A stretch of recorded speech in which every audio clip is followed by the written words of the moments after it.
من الشيطان الرجيم. بسم الله الرحمن الرحيم. الحمد لله نحمده ونستعينه ونستغفره ونؤمن به ونتوكل عليه ونعوذ بالله من شرور أنفسنا ومن سيئات أعمالنا. من يهده الله فلا مضل له ومن يضلله فلا هادي له.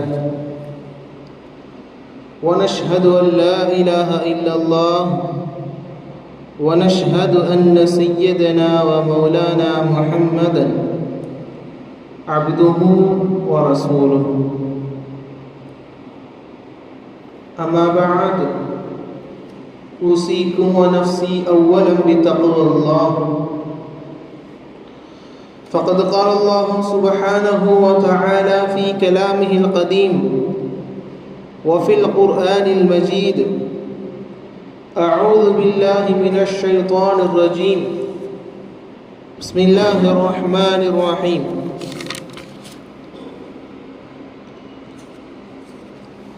من استطاع إليه سبيلا ومن كفر فإن الله غني عن العالمين. صدق الله العظيم. وقال رسول الله صلى الله عليه وسلم في حديثه الشريف: الحج المبرور ليس له جزاء إلا الجنة. صدق رسوله النبي الكريم. எல்லா புகழும் எல்லாம் வல்ல அல்லாஹ் ஒருவனுக்கே உரித்தாகட்டுமாக. சலாத்தும் சலாமும் ஈருலகநாதர் சன்மார்க்க போதகர் அருமைநாயகம் முஹம்மதுர் ரசூலுல்லாஹ் ஸல்லல்லாஹு அலைஹி வஸல்லம் அன்னவர்கள் மீதும், அன்னலாரின் உத்தம சத்திய சஹாபாக்கள், தாபிஈன்கள், தபஅ தாபிஈன்கள், வலிமார்கள், சுஹதாக்கள், சாலிஹீன்கள், நல்லோர்கள், மேலும் இங்கு வீற்றிருக்கும் நம் அனைவரின் மீதும் எல்லாம் வல்ல அல்லாஹ்வின் அன்பும் அருளும் வற்றா கருணையும் என்றென்றும் நீடித்து நிலைக்கட்டுமாக. ஆமீன். எல்லாம் வல்ல அல்லாஹ்வின் நல்லடியார்களே, துல்கஅதாவுடைய மாதத்தில் அவனது திரு இல்லம் கஅபாவை சந்திப்பதற்காகவும் அங்கே ஹஜ்ஜை நிறைவேற்றுவதற்காகவும் கோடான கோடி மக்கள் செல்வதை நாம் பார்க்கிறோம். அல்லாஹு ஜல்லஷனஹு தஆலா அப்படி பயணம் செல்லுகிற மேன்மக்களுக்கு பரிபூர்ண மக்ஃபிரத்தையும் அவர்களுடைய ஹஜ்ஜையும் அல்லாஹ் ஏற்பானாக என்ற துஆவோடு இந்த பயானை துவங்குவோம். அருமைக்குரியவர்களே, அல்லாஹு ஜல்லஷனஹு தஆலா இந்த இஸ்லாமிய மார்க்கத்தை 5 தூணாக அவன் பிரித்தான். அதில் இறுதி தூணாக ஹஜ்ஜை அவன் வைத்திருக்கிறான். ஒரு முஸ்லிம் அவனது வாழ்வில் கடமையாக்கப்பட்ட 5 விஷயங்களில் 5வது ஒரு விஷயம்தான் ஹஜ் என்று சொல்லுகிற ஒரு இபாதத். ஒவ்வொரு இபாதத்துக்கும் ஒவ்வொரு சிறப்புகள் உண்டு. அதன் அடிப்படையில் ஹஜ்ஜுக்கும் சிறப்புகளும் உண்டு. அந்த ஹஜ்ஜுக்கு சில நிபந்தனைகளும் உண்டு. ஆரம்பமாக ஹஜ்ஜு என்றால் என்ன என்பதிலிருந்து துவங்கி நாம் அதனை சிந்திக்கிறோம். ஹஜ்ஜு என்றாலே அரபியில் ஹஜ் என்ற அந்த வார்த்தைக்கு அல் கஸ்த், நாடுதல் என்ற அர்த்தம். நமது மொழியில் நாம் பரவலாக சொல்லக்கூடிய விஷயம் என்னவென்றால், கஸ்து பைத்தில்லாஹில் ஹராம் லிஅதாஇ மனாசிகி மக்சூஸத்தின் ஃபி ஸமனின் மக்சூஸ். குறிப்பிட்ட காலத்தில் குறிப்பிட்ட இபாதத்தை நிறைவேற்றுவதற்காக அவனது சங்கை மிகுந்த திரு இல்லத்தை நோக்கி நாம் பயணப்படுவதற்கு பெயர் ஹஜ் என்று நாம் சொல்லுகிறோம். இந்த ஹஜ் எப்போது கடமையானது? ஹிஜ்ரி 9 நாயகம் ஸல்லல்லாஹு அலைஹி வஸல்லம் அன்னவர்கள் வஃபாத் ஆகுவதற்கு முன்னால், ஹிஜ்ரி 10 நாயகம் ஸல்லல்லாஹு அலைஹி வஸல்லம் அவர்கள் வஃபாத் ஆகுகிறார்கள். அவர்கள் வஃபாத்தாகுவதற்கு முன்னால் உள்ள ஹிஜ்ரி 9 அன்றுதான், அந்த ஆண்டில்தான் ஹஜ்ஜு கடமையாகிறது. அதற்கு முன்னால் ஹஜ்ஜு என்பது கடமையாக்கப்படவில்லை. மக்கள் செல்வார்கள், தவாஃப் செய்வார்கள், உம்ரா செய்வார்கள், இந்த இபாதத்துகள் எல்லாம் இருந்தது. ஆனால் அவைகள் எதுவும் கடமையாக்கப்படாமல் இருந்தது.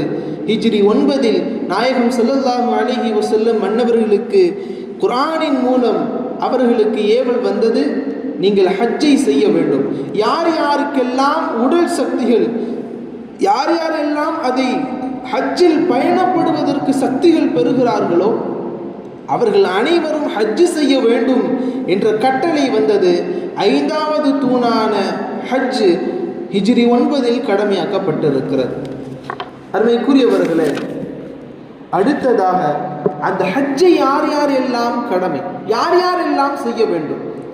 முதல் நிபந்தனை, ஹஜ்ஜு செய்வதற்கு முதன்மையாக அவர் முஸ்லீமாக இருக்க வேண்டும். முஸ்லீம் அல்லாதவரால் ஹஜ்ஜு செய்ய முடியாது. முஸ்லீம் ஆகுவதற்கு முன்னால் ஒருவர் ஹஜ்ஜை செய்திருந்தாலும் செய்வதற்கு வாய்ப்புகள் கிடையாது. காரணம், மக்காவில் இன்றளவும் கஅபாவிற்குள்ளே நுழைவதற்கு, அங்கே மக்காவிற்குள்ளே தவாஃபை செய்வதற்கும் சரி, இதர விஷயங்களில் ஈடுபடுவதற்கும் சரி, நாம் நுழையும் போதே நம்முடைய நுழைவாயில்களில் 2 பாதியாக பிரித்து விடுவார்கள்.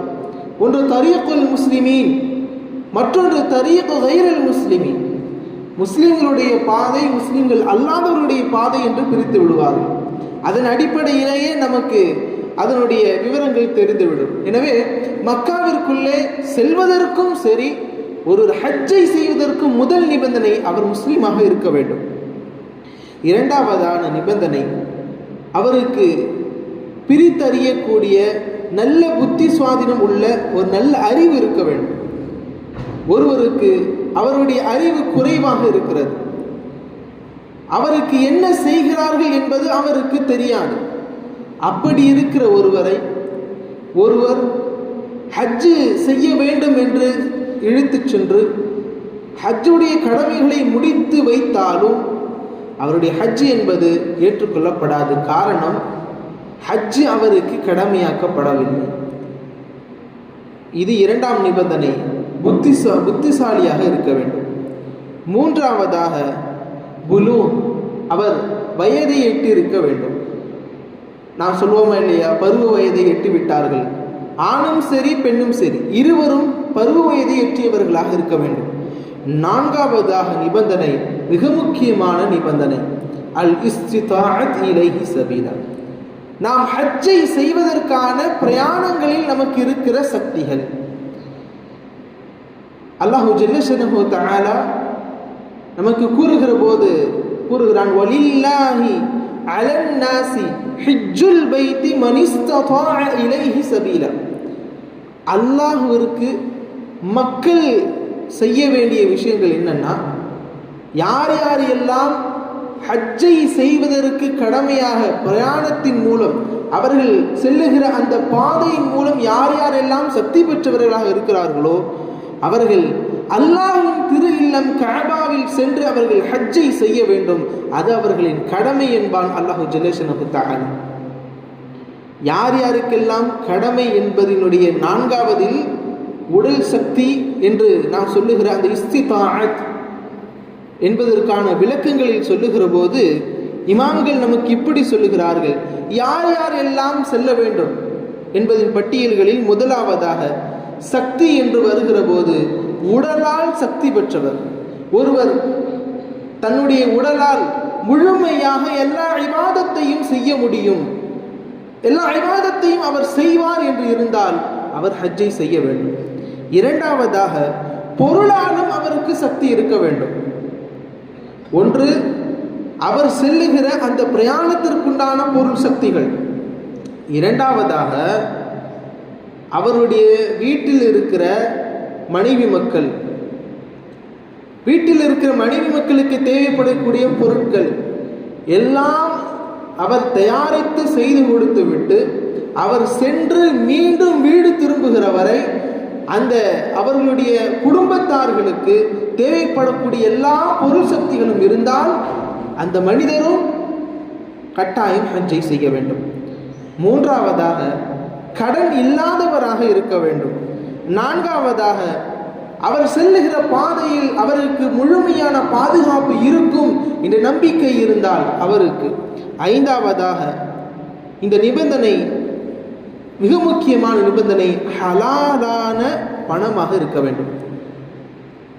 ஹலாலான பணம், ஒரு வட்டிக்கு வாங்கி இருக்கிற பணமோ அல்லது தவறான ரீதியில் அவர் சம்பாதித்த பணத்தையோ கொண்டு ஒரு ஹஜ்ஜை செய்ய இயலாது. அடுத்ததாக அவருடைய வாழ்க்கையின் அடிப்படை என்று சொல்லக்கூடிய எல்லா விதமான தேவையும் ஒருவருக்கு இருக்க வேண்டும். அவர் தங்குகிற வீடு இருக்க வேண்டும், அவர் உடுத்துவதற்குண்டான உடை இருக்க வேண்டும், அவருக்கு தேவையான உணவு இருக்க வேண்டும். இப்படி இருக்கிற நபர், அவரிடத்தில் பொருட்செல்வங்கள் எல்லாம் இருந்தால் அவரும் ஹஜ்ஜை செய்ய வேண்டும். குறிப்பாக இந்த நிபந்தனை என்பது பெண்களுக்கானது.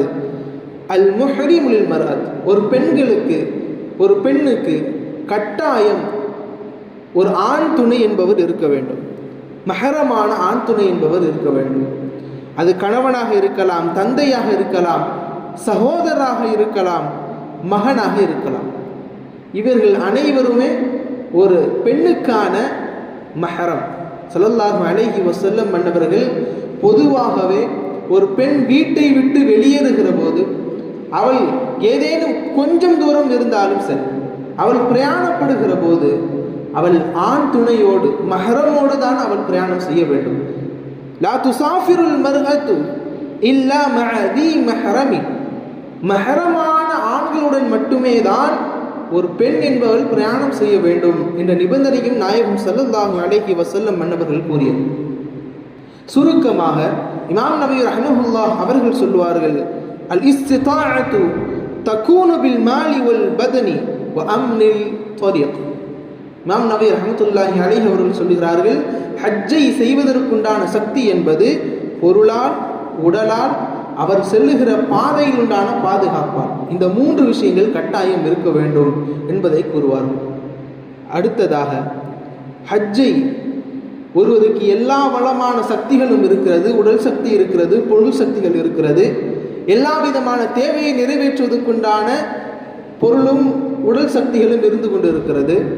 அப்படி இருக்கிற ஒருவர், இல்லை நான் அதை இப்போது செய்ய மாட்டேன், பிற்காலத்தில் நான் சற்று ஓய்வு நேரத்தில் செய்து கொள்கிறேன், இப்போது நான் பிஸியாக நான் பணம் சம்பாதிக்கக்கூடிய சிந்தனையில் இருந்து கொண்டிருக்கிறேன், பிஸ்னஸை பார்த்து கொண்டு இருக்கிறேன், ஆனால் அவருக்கு பொருள் செல்வங்கள் இருக்கிறது, உடல் செல்வங்கள் இருக்கிறது, இப்படி இருக்கிற ஒருவர் பிற்படுத்தலாமா என்ற கேள்விக்கு நாயகம் ஸல்லல்லாஹு அலைஹி வஸல்லம் மன்னவர்கள் சொல்லுகிற பதில், தஅஜ்ஜலு இலல் ஹஜ், உங்களுக்கு பொருள் சக்தி வந்து விட்டதென்றால் ஹஜ்ஜை நீங்கள் விரைவுபடுத்துங்கள், ஹஜ்ஜை விரைவுபடுத்துங்கள். காரணம், فَإِنَّ أَحَدَكُمْ لَا يَدْرِي مَا يُعْرِضُ لَهُ, உங்களில் ஒவ்வொருவரும் அடுத்த நொடி அவருக்கு என்ன நேரும் அவருக்கு தெரியாது.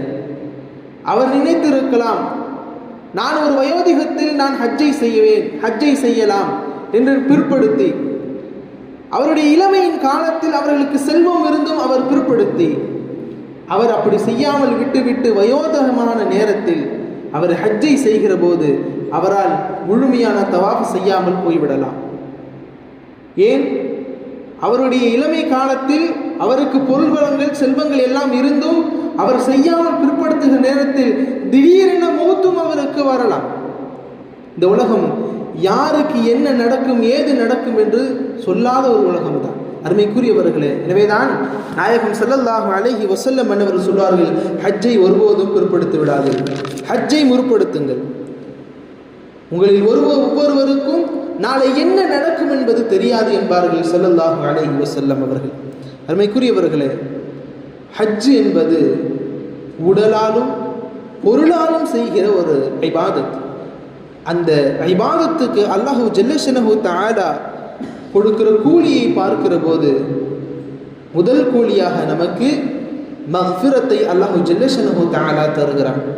மன் ஹஜ்ஜ லில்லாஹ் ஃபலம் யர்ஃபுத் வலம் யஃப்ஸுக், யார் ஒருவர் அல்லாஹ்விற்காக மட்டும் அல்லாஹ்விற்காக ஹஜ் செய்கிறார், எந்தவித தவறான பேச்சுக்கள் இல்லை, தவறான செயல்பாடுகள் இல்லை, எந்த விதமான தவறான செயல்பாடுகளோ பேச்சுக்களோ இல்லாமல் அல்லாஹ்விற்கு மாத்திரம் ஒருவர் ஹஜ்ஜை செய்கிறார் என்றால் அவர் வீடு திரும்புகிற போது ஹஜ்ஜை முடித்துவிட்டு வீடு திரும்புகிற போது எப்படி அவருடைய தாயிடத்தில் பிறக்கிற போது எப்படி பாவமற்றவராக இருந்தாரோ அப்படி குழந்தை போல பாவமற்றவராக அவர் திரும்பி வருவார் என்றார்கள் நபிகள் நாயகம் ஸல்லல்லாஹு அலைஹி வஸல்லம் என்பவர்கள். ஆக முதல் செய்தியாக ஹஜ்ஜை ஒருவர் செய்தால் அவருடைய பாவங்கள் மன்னிக்கப்படுகின்றன. இரண்டாவதாக அல் ஹஜ்ஜுல் மப்ரூர், ஏற்றுக்கொள்ளப்பட்ட ஹஜ் என்பது லைஸ லஹு ஜஸாஅன் இல்லல் ஜன்னah. ஏற்றுக்கொள்ளப்பட்ட ஹஜ்ஜுக்கு கூலி என்ன என்றால் சொர்க்கத்தை தவிர வேற எந்த கூலியும் கிடையாது. ஒரு ஹஜ்ஜை செய்து அந்த ஹஜ்ஜை ஏற்றுக்கொள்ளப்பட்டது என்றால் அதற்கு கூலியை அல்லாஹு தஆலா கொடுக்கிற கூலி சொர்க்கம்தான், சொர்க்கத்தை தவிர வேற எந்த கூலியும் இல்லை. மூன்றாவதாக யார் ஒருவர் ஹஜ்ஜை செய்கிறார்களோ அவர்களுடைய ஏழ்மையும் பாவமும் நீங்கும். தாபிஉ பைனல் ஹஜ்ஜி வல் உம்ரதி ஃபஇன்னஹுமா யன்ஃபியானில் ஃபக்ர், யார் ஒருவர் ஹஜ்ஜையும் உம்ராவையும் ஒரு சேர செய்திருக்கிறார்களோ அவருக்கு அவருடைய ஏழ்மை நீங்கும். வதுனூப், அவருடைய பாவங்களையும் அந்த ஹஜ்ஜும் உம்ராவும் நீக்கிவிடும். நான்காவதாக ஹஜ்ஜை யாரெல்லாம் செய்கிறார்களோ, யாரெல்லாம் உம்ராக்களை செய்கிறார்களோ அவர்கள் அல்லாஹ்வினுடைய விருந்தினர்கள். அல் ஹுஜ்ஜாஜு வல் உம்மாரு வஃப்துல்லாஹ், ஹாஜிகள் உம்ரா செய்தவர்கள் எல்லாம் அல்லாஹ்வினுடைய விருந்தாளிகள்.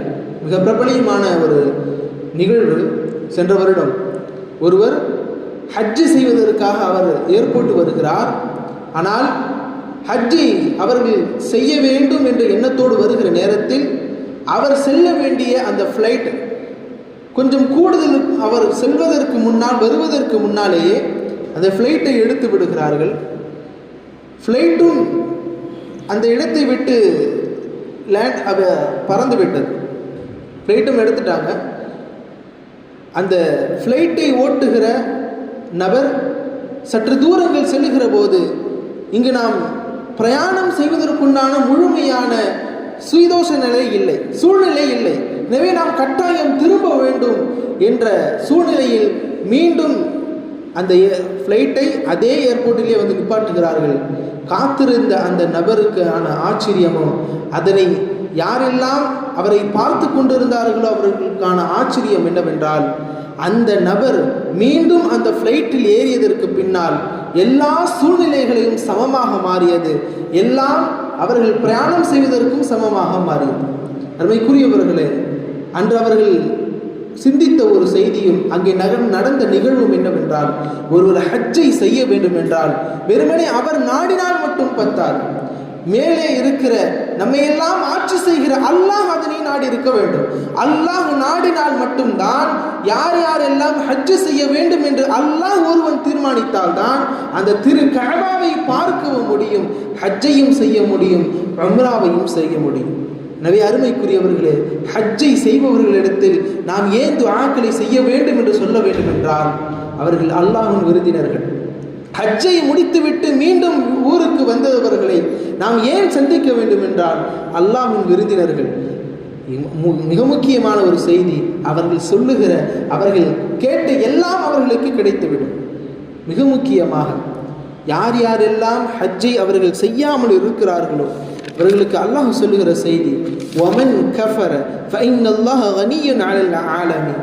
யார் யாரெல்லாம் இப்படி அல்லாஹ்விற்கு நன்றி கெட்டவர்களாக இருந்து அவர்கள் ஹஜ்ஜை செய்யாமல் இருக்கிறார்களோ, ஹஜ்ஜை செய்யாமல் யாரெல்லாம் நன்றி கெட்டவர்களாக இருக்கிறார்களோ ஃபைன்னல்லாஹ கனிய்யுன் அனில் ஆலமீன், அல்லாஹ் இந்த உலகத்தார்களை விட்டும் தேவையற்றவன். இவர்கள் செய்தால்தான் அல்லாஹ் அவருக்கு புகழ் மென்மேலும் உயரும் என்பது கிடையாது என்பதை கூறுவான். இரண்டாவதாக செய்தி நாயகம் ஸல்லல்லாஹு அலைஹி வஸல்லம் அன்னவர்கள் சொல்வது, யார் ஒருவர் மம்மாத வலம் யஹுஜ்ஜ ஹுஜ்ஜத்துல் இஸ்லாம், யார் ஒருவர் முஸ்லிமாக இருந்தும் அவருக்கான பொருள் தேவைகள் எல்லாம் இருந்தும் அவர் ஹஜ்ஜை செய்யாமல் மௌத்தாகி விடுகிறார்களோ ஃபல்யமுத் இன்ஷா யஹூதியன் அவ் நஸ்ரானியன், ஒன்று அவர் யஹூதியாக மரணிப்பார் அல்லது நசரானியாக மரணிப்பார் என்பார்கள் நாயகம் ஸல்லல்லாஹு அலைஹி வஸல்லம். எனவே அருமைக்குரியவர்களே, ஹஜ்ஜிற்கு எந்த அளவிற்கு நன்மைகளும் கூலிகளும் அது அதிகமோ அதே போல அதற்கு கொடுக்கப்படுகிற தண்டனைகளும் அதிகம். எல்லாம் அல்ல அல்லாஹு ஜல்லஷனஹு தஆலா ஹஜ்ஜிக்கும் உம்ராவிற்கும் பயணப்படுகிற நபர்களுக்கு பரிபூர்ணமான பாதுகாப்பையும் அவர்களுக்கான பரிபூர்ண மஃபிரத்தையும் அவர்கள் பிரயாணம் செய்கிற போது அவர்களுக்குண்டான பிரயாண லேசையும் எல்லாம் அல்ல அல்லாஹு ஜல்லஷனஹு தஆலா தந்தருள் புரிவானாக. அவர்களுடைய ஹஜ்ஜையும் உம்ராவையும் அல்லாஹ் ஏற்றுக்கொள்வானாக. மேலும் நாமும் இனி வருகிற காலத்தில் அதிகம் உம்ராவையும் ஹஜ்ஜையும் செய்கிற நர்பாக்கியம் பெற்றவர்களாக நம்மையும் நம் மனைவி மக்கள் குடும்பத்தார் யாவரையும் எல்லாம் அல்ல அல்லாஹு ஜல்லஷனஹு தஆலா அதற்குண்டான பரிபூர்ண நசீபை நமக்கு தந்தருள் புரிவானாக. ஆமீன். வ ஆகிரு தஅவானா அல்ஹம்துலில்லாஹி ரப்பில் ஆலமீன். அஸ்ஸலாமு அலைக்கும் வ ரஹ்மத்துல்லாஹி தஆலா.